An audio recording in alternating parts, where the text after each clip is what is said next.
Okay, good morning, everybody, and welcome to the first of our Ipsos live webinars coming directly from our Ipsos offices here in Copenhagen.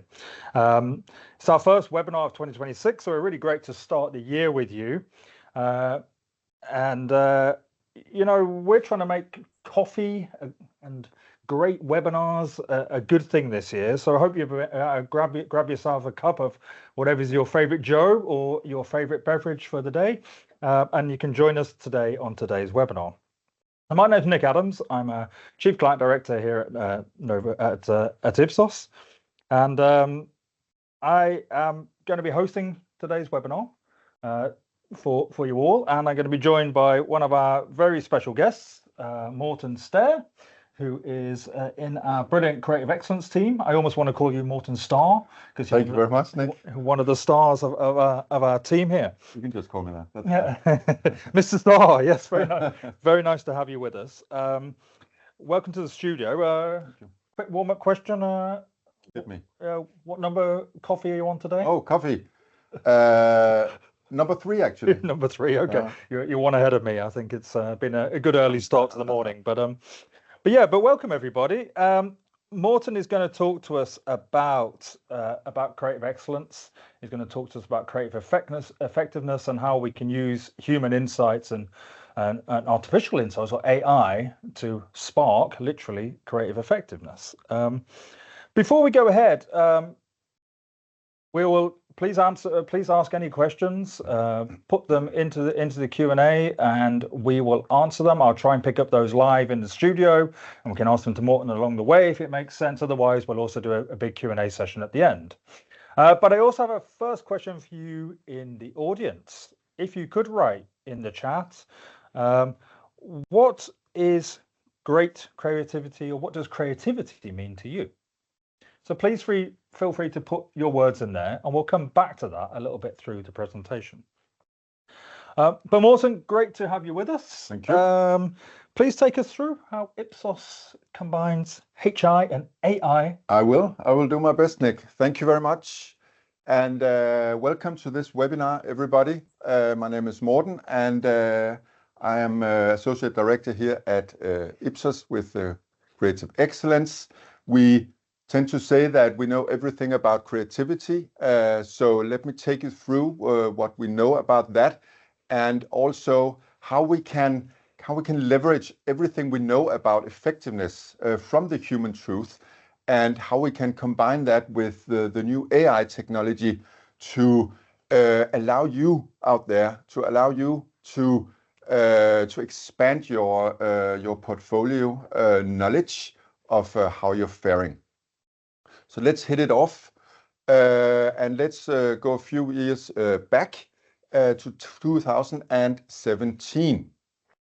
Here it was normal for industries to have around 300 assets per campaign, and typically they would consist of some hero pieces, mainly TVCs, videos, cinemas of course as well, a little bit of YouTube assets, and then also slowly beginning to ramping up in-feed scrollable assets, for example Instagram or Facebook. So fast forwarding almost 10 years to today, it has actually 10-doubled. So we are now sitting at around 3,500 assets, and as you can see here, the amount of TVCs are fairly the same. So what has really kicked off is, of course, the scrollable media assets, Instagram and Facebook. As you can see, YouTube has expanded the scope of those, and also TikTok, which is the new player here, mainly for short form videos. So while we see this huge expansion of assets in your portfolio, I think it's fair to say that, and this is a guess, but I think it's a good guess, that the research budgets have not followed. So that doesn't necessarily say that you don't want to be in the know of how these assets are faring. So how do we get to that? How do we measure this the best way possible? Let's look at this chart here and allow me to have a sip of water. A lot of dots on that chart. There are a lot of dots, and I will not dwell on this chart too long, but we are in the research industry here, Nick. Yeah, absolutely. So it's fair enough. But what we see here is on the y-axis you have in-view time percentage, and the red dots are, of course, assets in a portfolio or assets across the industry. Sorry. And on the x-axis, you have our effectiveness metric called brand attention. And what is brand attention? Brand attention is one of the key factors when you're measuring effectiveness, namely if you're remembered, if your asset is actually remembered, and if it's remembered, which brand is it linked to? And this is, of course, hugely important, because if people cannot direct it to your brand, it can all go down the bin in a way, or even worse, you can put it on your competitors. So let's look at two outliers here to exemplify why it's important to look at a measure like brand attention. So if you go at the left and look at the dot between 60 and 70% of view time, this is, of course, a good view time, but then if you go down on the x-axis, of course, you'll see that this doesn't create any brand attention at all. So the other outlier is the one down on the x-axis between 120 and 140, which is the opposite case, of course. So here you see that there's a high brand attention, but actually a very low in-view time. So what does all this mean? Let's put it in a metric to simplify it, and I will show you. So what the effect of this. Everybody loves a good 2x2. Exactly. We can all understand that, right? So here, just to swap things around and see if you're awake, I've put attention on the y-axis here, and then the in-view playtime on the y, but it's still the same measures. So up here, if you're having a high in-view playtime and a high brand attention score, it goes without saying that this is a pass. You can go on with this asset. It's highly effective for you. It gives you a good return on investment. On the opposite, in the opposite corner, you have a low in-view playtime and also a low effectiveness on the brand attention scale. Nobody wants that. Nobody wants that, because that's just a real waste of money, to be honest. So let's scrap it immediately. Then we have the gray zones. So this is the first one. So if you have a low view in playtime but a high effectiveness, what is the risk being up here? The risk is that if you solely look at your in-view playtime, you can kill this. Or you can accidentally, I will say, kill this. And if you're not in the know of it, this is actually effective, that's a real shame. We're not talking about creating. We're not talking about killing creative people. We're talking about killing creative assets. Of course. So it's not people we're talking about here. It's assets, of course. But we tend to call them creatives as well. English funny language, right? Yeah, absolutely. So let's look at this one down here, which is quite important going forward here, because here you have a high in-view playtime, but a very low effectiveness in our framework. And what's the risk here? The risk is that you simply waste your money, because if you just look at the in-view playtime and say, oh, this is good, this is a pass. But if you do not actually measure if it has an effect out there on people, if it's not remembered, if it's not directed to your brand, it's a waste of money. And if we put some numbers on it from real life, we can see that actually 21% of, if we look at Europe, all Europe ads, digital ads are down here. So what does that mean in money? It means that the total digital ad spend in 24 was 119 billion euros. So 21% of this is roughly 25 billion euros, to some degree wasted. That's mind-blowing. Wow, that's a lot of money. Mm. So they're the kind of ads that people are watching a lot, but not really doing any conversion, basically. Exactly. Right? Yeah. So Yeah. So they cannot really decode it to your brand. no, Basically, so, and they haven't even, they see it in the feed, but they cannot remember. So it's you have to get your head around this, that a tech measure of simply being viewed does not necessarily mean you can remember it, because you see so much. Yeah, you're just scrolling through. So I think we need a shortcut. We need to how do we get to know if all these digital assets are effective? And this is where we can use AI, because it comes at such a cost-effective level that you can really expand your portfolio there, your test portfolio. But let's get back to that. Let's go on, and let's take a step back, actually, because when we're going to talk about AI, it's hugely important to know where you're coming from, and this is the right place you're coming from, because no AI, as I write here on the screen, is better than the engine it's built upon. Of course, you might say, but maybe you don't think about this. So let's talk a little bit about how we see effectiveness. Yeah. Okay. Yeah. So first of all, it's about not being conform. Yeah. To get the brand attention, you need to step out of conformity. I'm just showing two industries here. The first one is automotive, which is very much conform in many cases. So it's all about the car on the road here, only car on the road, and happy people, freedom. The drinking shots, the drinking ads are about steam and fog on the glass and ice cubes and close-up shots of beer being poured or soda being poured into the glass. So if you think about it, this is very common. But which brand is it for? I've seen a ton of ads like this, right? I mean both. And you even remember having seen this specific ad? But I couldn't associate with a certain brand unless I saw the logo or unless I saw a thing. And it's and even I think the best car brands go into the trap of this as well, because they want to show off their beautiful forms, and even the best, I guess, beverage, beer, do the same thing as well. But you're right. It's unless you see the logo, unless you actually connect it, it just feels the same as everything else. It does. And interesting, seeing the logo, because that's not even always enough. No. You have to build more into it. So this is what we're going to talk about a little about now. So the creativity part, what goes into that? Because if you can nail the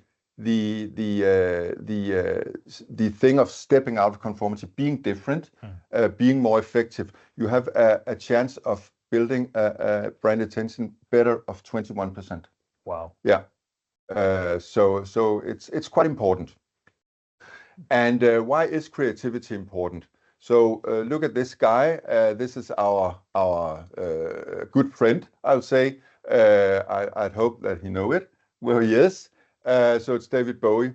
David Bowie was often called a chameleon. And that's quite interesting, actually. And I've put this word on him as well. But when we get our head around that, it's actually not true. Because a chameleon is mimicking its surroundings. When it's sitting on the branch, it's mimicking its surroundings. So we would rather use the word misfit. So our whole framework of creativity is called misfit, because in our sense, a misfit is a positive word. And what is a misfit? A misfit is a guy like David Bowie, who is an entertainer. He's an innovator. So he's not catched, or when he's catched up, I'd rather say, by conformity. So when everybody is mimicking what he's doing, he's stepping away. He kind of reinvents himself. He's reinventing himself constantly. And that was what he was doing through 20 years almost. Until he maybe ran out of ideas. But that's another story for another day. But he's a great example of a misfit. And misfits are also great storytellers. And that is why I picked on the logo thing you said, because And that we can touch upon that in another session, but brand linkage is not all about logos and brand on the screen. It's about telling the story. It's about having the brand present in the story. All right. Do we have some? I haven't seen anything. I haven't seen anything in the chat. If I'm just looking at our studio crew here, if they can see anything in. But okay, so people are not so creative this morning. Maybe not. Can you come up with some words, maybe, Nick? What does creativity mean to you? Differentiated. Differentiated, yes. Disrupting. Disrupting, yeah. Standing out from the crowd. Yes. Yes. And I think back to your point about logos, that you should be able to see any creative asset and almost instantly recognize that is part of that brand again, without seeing the logo. But and I think that could also be a certain way of telling your story. Maybe inspiring in some ways as well. Yeah, true. Yeah. So, with want of any better words from the chat, no, exactly. But don't worry. So got some. I got some because we have previously asked thousands of people around the world, normal people, not in the business as such, what is creativity to them, and then we have bottled these all these thousands or millions of words, or how many there were, down to common themes, to like scaling how what creativity is and how we can use it. So many common words were like boldness, braveness, being disturbing, as you said, create some chaos in people's minds. And this we boiled down, as I said, to these words I'm presenting you for here, or these notions, who are now test people are going to choose from when they're going to describe how they felt about a certain asset, if that makes sense. So if you're talking about an ad being unique, if you're talking about that I want to share it, if it stirred my emotions, if it's surprising or entertaining, you're like in what we call the red area here of the brain. This is just our invention, but the red area here of the brain, and we call that having or creating a creative experience. So it's much about leaning out of your sofa, out of the chair. What am I seeing here? Is this surprising for me? Does this really stand out? Just at the look of it. But it's not enough to get the whole picture. So as you said, it's also about being different, standing out from the crowd, being informative, telling people something new. And just recapping what we talked about a few slides ago, if you succeed in this important combination of being creative and standing out of conformity, you can you have a 21% better chance of building brand attention. Which is your megaphone to say out to people, okay, I've got something important to say. Yeah. And then you can begin talking about brand desire, for example. Okay. And talking into that, it was actually a bit surprising for us how much empathy means today. In today's media world, maybe this was not the case 10 years ago, but today it is. Okay. Because you see so much out there. So those campaigns, those ads, talking directly to people, so they understand your brand, so they understand where you're coming from, they find you credible, they find you believable, and then the ever important relevance factor as well. Is it for people like me, what I'm seeing here? Does it meet my needs? That is a hugely important factor for being effective today. And is this just something I'm making up? No, it's not. So as we're researchers, we like to do some research on ourselves and where we just to get where we add and have some evidence of what we're saying. So when we combine empathy with this creativity, we see some huge differences on short-term impact, especially. So the short-term impact, the action standard we call creative effect index, is a combination of choice intent, persuasion, and immediate persuasion, and the brand attention. So we can see it four ways. So if you do not have a creative asset, and it's not really hitting the empathy either, surprise, you're not having a real effective campaign, and it's undershooting your average performance in the given country. But if you touch on the high creativity, if you really get those juices flowing, but you forget about the empathy, you forget about what does this actually mean to people. Yeah. You fare a bit better, but you're still not over the threshold. But on the other hand, if you dial down for some reason creativity, and you dial up the empathy, so you focus on emphasizing what it means to people looking at this, you come above the threshold with 4%. And then, of course, also, surprise, if you both hit creativity and you are touching people and meeting their needs, you are really having a good chance of overshooting and create a huge short-term impact for your brand. And the Volvo ad here at the right is just a great example. We've shown it a lot, I know, but it's still a great example of when you are both creative and empathetic at the same time. So interestingly enough, we talked about automotive ads earlier.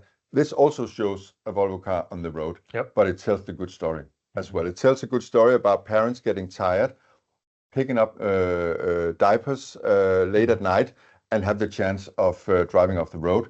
But she doesn't, because the car saves you. So the car is the hero. Volvo is the hero. Brilliant. This is so brilliant. I like that. I mean, but even Volvo get it wrong sometimes as well, because they want to show the curvatures of the new car and the design features and stuff. But this is, I think this is one of my favorite examples that you've shown me. Well, it's not because it's Volvo as such. It's about getting it right for someone like me, and if you're in the target audience for a family-driven SUV. Yes, you never get tired of looking at this. No. We should drive off the road this time. But it's but I mean, I know there's a backing track to this as well, which also makes it even more the stress of the everyday. Yes. No, brilliant. Hits the empathy really note. Buys into this. Hits the empathy note really well. Showing another example here, and I'm putting you on the spot here, Nick. So let's see this ad from Ladder, and we can just touch briefly on if it's a misfit or not. I'm home. Ooh. Meet me tonight under the light. Well, hello. Ladder. Life insurance so good, they're gonna want you dead. I'm okay, guys. But seriously, intentionally killing a policyholder will void all life insurance benefits. They're gonna want you dead. So did this touch you? Do you want to buy this insurance? I suppose I'm in the target audience for a marketing mapping perspective, but it's only because you've left the logo on the screen that I actually know who this is from. All I remember is the crocodile. So it got my attention. Exactly. But what were they trying to sell me at the end? I remember a crocodile in a bed. Exactly. It was good effect. A good effect, but maybe not speaking directly to me. No, and people do agree with you while they were watching this ad and rating it. So they're all talking about this surprising factor. It's very entertaining, and they find it unique, and maybe they will share it and it stirred their emotions. But is it empathetic for them? Not so much. We can see here the red circles means that it's below country norm. And so it's not empathetic for them that the wife has bought this insurance to kill her husband and get all the money herself. That it's too much in a sense, it seems. And what's even worse maybe is that it's not informative about the company. So what does it tell us? Does it stand out? And there's no info in this ad. Not to hang out Ladder to dry. It's just an example. No. Yeah. So that's not maybe a route to go. So this is also why it's important to test, right? You can think, okay, we got a great creative idea, but you forget about the empathy. Yeah. A good example, though, of being empathetic, and actually at a quite low cost without knowing it for certain, but I think this doesn't cost that much money to create. So this was simply Danish Crown putting bacon on a pan and let it fry in front of people. And then they say, when you think the bacon is done, skip. And we all know how fast we need to skip this ad to come to the mission we were on in YouTube. But here they actually stayed much longer than we normally do. So they stayed 1 minute and 9 seconds more than they needed to, simply to watch the bacon fry and the fascination of seeing it changing color and the taste it leaves in their mouth, probably because many people love bacon. So mission accomplished there, you can easily say. And actually 3,500 people completed the view of this entirely 13-minute long video. That's staggering. So that seems to me those over 3,500 people completely forgot about why they went to YouTube. And this is basically what you want. They stole the picture here. And we've all seen that skip button, and we're all just waiting those 5 seconds or whatever it takes to get past. But people are just literally staying on this 72 seconds waiting for the bacon. So we can all have a craving, especially maybe when you see it 11:30 in the morning. Yeah. Anyway, maybe we can get some egg and bacon after this. I love that. So this is just to show a very good example, as I said, about talking to people's needs. In a very simple way. All right. So that was my take on effectiveness. So where we're coming from today, because now we're going to talk about AI. And before doing that, whole Misfits Mindset is part of one of our books. Yeah. Do you want to just say that there? We got a very good book hook created by our wizard Adam Sheridan, and it's touching on among, of course, all the things I've been talking about here today, but many other things about creativity. And this Misfits Mindset, really, which we're trying to look for in creative.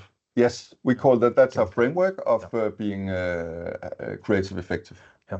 Now, I promise we'll look at questions along the way. We're talking a lot about digital assets at the moment. People are also asking about offline assets as well. One of our users put in. I mean, of course we can test digital and we can test. Yes, we can test a whole lot. So what we're going to see now is our AI engine, because that's what the theme is today, and it's situated in the same platform, of course, as all the other prediction tests we have.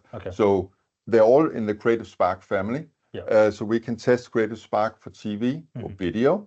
So it doesn't have to be a TV, just as long as a video, where we, for example, have facial coding, neuroscience to measure how people see the piece, and we can test in digital, where we have these statics from today. Super.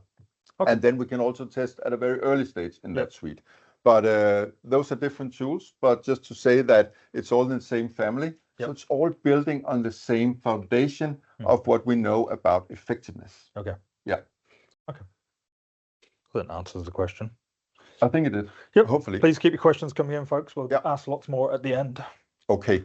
So moving on to talking about what we know about Spark AI, as we call it, or the AI measurement using AI. So we have this tool now called Creative Spark AI. It's, as I said, it's in the Ipsos Digital platform, which is easy to sign up to.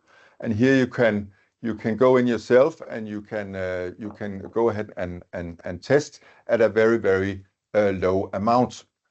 So in just 15 minutes, you can get results on your pieces. You can put in as many as you want to get a full array, and we'll come back to that. Full array of test results, and then of course it can vary in time. The machine has to produce the data and think about what it's seeing. But as a starting point, 15 minutes for one piece.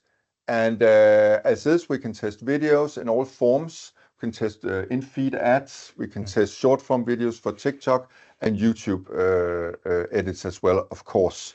And then I just heard before I got in the room this morning that just end of February, I think it is, we're ready with static testing. Okay. So a huge achievement, and we've been waiting for that. So I'm really happy to be able to announce that. So then we can test all kinds of statics, out of homes, digital statics as well, of course. Cool. Just posts. Yeah. Excellent. Yeah. And what is this engine, we can call it, built on? It's built on, first of all, analytic AI or objective AI, as it's also called. And what is that? That is so registering everything going on in the asset, or everything as which thing is a static. So everything on the static, contained in the static. So that can be visuals, it's colors, it's are there animals in it. It's also if there's a celebrity, it can even register that. And songs, different kind of pieces of music, for example. It's spoken text, it's text on screen. So everything which comes into that. And a little example here of how that pans out. So it deconstructs the ad in frames, or milliseconds, and what's going on there. So here there's a museum, there's some piece of art, there's maybe a bored young man here looking at the art, but then Coca-Cola comes in and saves his day. It seems, and then maybe he gets creative here. So that's me paraphrasing here, but maybe overanalyzing. But these are the things the machine will register here. But is that enough? Not in our opinion, because if you're solely using the objective AI, it's just comparing visuals against each other. And when you're just comparing and making new visuals on new visuals, it becomes the same. And then it becomes conform. And conformity, as we know now, is not where we want to be. No. That's not being effective, looking like everything else. No. And a good example here is from Stanford University. So they asked an AI engine to build or to give it pictures of faces of people from around the world. And this was the first take. So I guess it took this from randomly from the internet, and they are very diverse and in all shapes and colors. Then Stanford asked it, but can you build new faces on these faces? And can you build faces on those faces? And then in the fourth generation of asking that, it came out like this. So very conform, everybody looking the same. So this is why objective AI cannot stand alone. No. We need something more. We need something else. And also knowing that just looking at visuals and so is not enough if we want to tap into what we find so ever important, the empathy, being unique even, and having the great creative idea. We need more. So it's fair to say that we were not satisfied with only having the objective AI. And I think as the only one today, the only provider today, we are now proud to say that we can also use generative AI. And this is important because with generative AI, we tap into everything we know, everything we talked about today, and much, much more, everything what's in the Misfits book, what we know about creativity, effectiveness, creative effectiveness, we have teach the machine. We put into the machine, so you almost get this simulated subjectivity. So simulating the human truth, basically. And why is that important? It's important because then the machine can go in and look at, so when they laugh, what does that mean? Tapping into humor, tapping into emotions. What does that mean for the effectiveness, creative tactics, certain outcomes, meeting the characters in the asset. So here's an example of it's almost, sorry if I'm getting carried away here. So it's almost creating a creative brief for you based on the ad it's seeing. So here it talks about, highlighted in red, the use of celebrities and a catchy jingle makes the advertising more memorable. The use of humor and the unexpected situation make viewers laugh and keep them watching. Stuff like that. you cannot get with objective AI only. No. So this is why we are so proud to have this engine built, and of course we're feeding it all the time with new human truth results, because human truth is what the AI engine is built to mimic and to be, as I said, a simulator of. All right.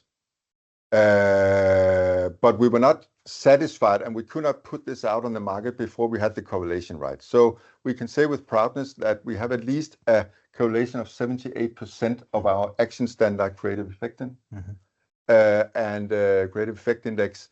And even if you're looking at the underlying tertiles to that, so brand attention, as we've talked about, for example, it's actually over 80% correlation. And that is enough for us to launch this. And this is also why we waited a little bit. First we stopped with video, but now the statics are coming because this correlation we can now be behind. Okay, so that was about the thoughts about it and the large language machine model. So how do we see the best use of this? And maybe this will also come in the questions, but let's touch on it here nevertheless. So first of all, as I've talked about previously as well, we have today a much larger portfolio, and why not make ourselves the chance of getting ourselves to the chance of getting out in the corners of this portfolio. So normally we have these linear videos, those ones here, the hero pieces. Then there's some longer form online videos, maybe, and then a brand could have some social videos as well connected to it. And the hero pieces, the new ideas, the new inventions around this will normally be tested. Then some of the maybe online longer form online videos above 15 seconds, and a few of the short in-feed edits. But that's what can be tested within the budget on human truth. But now with the AI coming at a much lower cost level, we can now go out in all the corners of our portfolios and test everything basically. If you want to be in the know, and why not be in the know? So why be in the dark and be in the know around if our whole portfolio is effective actually, and what can be scrapped, and what, if you think about this metric we did in the beginning. So where are the assets actually placed? So let's not use any money on those being in the wrong corners. So that's one way of looking at it. The other way, which I personally find very interesting to touch on, is the what we call the AI audit possibility. So here you could give us a whole range of ads. So you say, just a thought example, I take these 50 ads of ours, and I want to know the differences between them. What are the best practice within our mindset and what we have already? So where have we done wrong? Where can we go on? What's do's and what's don'ts? So we put it into test, and we make a playbook afterwards. A very nice report. Can be a little bit interactive or whatnot. We'll find out. So you can always go back to that and see, okay, so we have this type of asset where brand is shown so much, for example, how's that doing on the action standards? So a very nice tool to have, and we can put a package around that. So that's from case to case how that pans out. And that could, for example, give you a metric like this. So this is from an AI audit we made of a whole range of different TikTok ads. And here we can see that those talking about, or those showing a comparison, for example, or talking about discounts and before and after shots, actually not very effective. They can even hurt your effectiveness. And it's not creating any behavior change, which you can see on the y-axis. But if you are unboxing a product, if you're showing recipes, which is so popular today, those are very effective. Those are very getting in the minds of people. and creates this hugely important memory encoding, and also leads to behavior change. So coupling all sorts of measurements, we can do this AI audit and show you what's good and what's not so good for your brand going forward. And that was actually what I had of slides to show today. I just want to enter this here, that we have many more point of views on creativity. So you're very welcome to pick up this QR code here and tap directly into what we have of white papers out there for further knowledge. Excellent. Well, thank you very much, Morten. All right. It's been we'll come back to that one in a bit, which is our upcoming webinars. Let's stay in this webinar for a short period. We do have a couple of questions coming in, and I prepared a couple, so maybe that's just a good place to start before while other questions are coming in at the moment. Just do with my questions opening up. So you talked about human intelligence, artificial intelligence. How should teams decide which assets go through human and which go through AI? All right. Good question. Let's start with HI first. We tend to say that if you have a new hero piece, if you have a new idea, if you have something which maybe it's a bit you're afraid of stirring a bit of controversy, we think it's still very important to test that with human truth. So human intelligence, to get the 100% correct empathy and emotions connected to that. Just to get on the right foot. But then if you within this range, so you have tested human truth, you know it can walk on earth, then you can put in the sequels in AI just to see if you're still on the right track. Okay. So use it as a benchmark. And the benchmark, I think, is hugely important and interesting, because you can also use it the other way around. So if you're gonna test a new platform, for example, starting on a new brand platform, like and a concept. Concept thing. Now we want to go in this direction. Then you have your old brand platform, and then you can say, okay, but how's the benchmark of this? So simply to know, are we better? Are we worse than the previous one? You can also use AI to a T, because that's a well-proven platform already, or something you've been working on for some years maybe. So that's where AI is good. And then, as I talked about, if you want to go out in all the corners of your portfolio where you're not spending so much. So the spending factor is also huge, I think. If you're investing a lot in an ad, maybe you should also invest that little bit more still in human truth, and then leave the rest to AI. That makes sense. It's actually related to one of the questions from one of our guests. I can't see who it is, but is there a comparison between the effectiveness of AI generated and human intelligence generated content? Do we have any data we've seen where one excels over the other? I guess is the question here. This person's asking, for example, in stories. So where one story is better suited for? Are we seeing that? Okay, this person's actually asking about AI generated content, and just to be clear, that's not what we're talking about. We're talking about AI testing. Yes, AI content. testing. Yes. But I guess the AI content is fine to test in both. For sure, because it has to be done well, of course. It has to be done the correct way. But there are no advantages of testing AI content in the AI machine. Okay. I'm just scanning through the other questions. There's additional questions.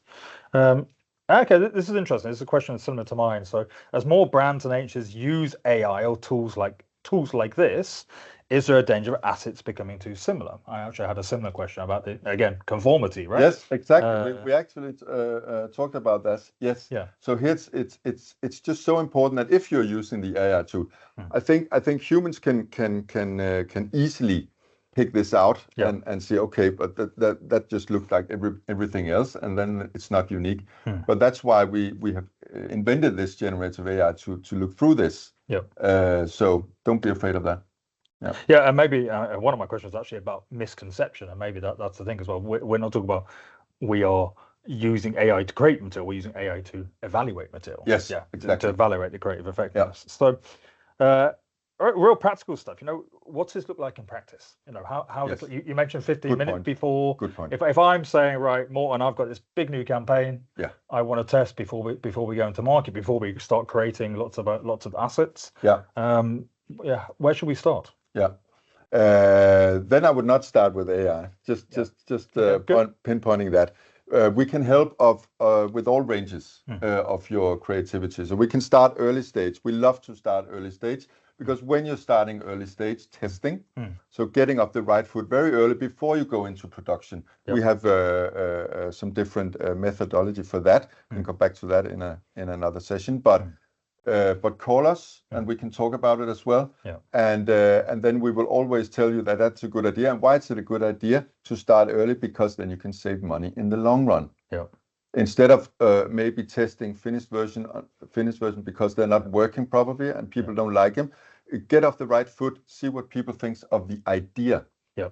And then you can move on. Yeah. In the testing phase, and then you can start to create the assets, and then you can put those into more testing. Use AI, I guess, for those smaller assets, which are exactly mini examples of the overall concept. Yes, but it's actually very important just to say, and a good point I think about here is that we can. So when we're testing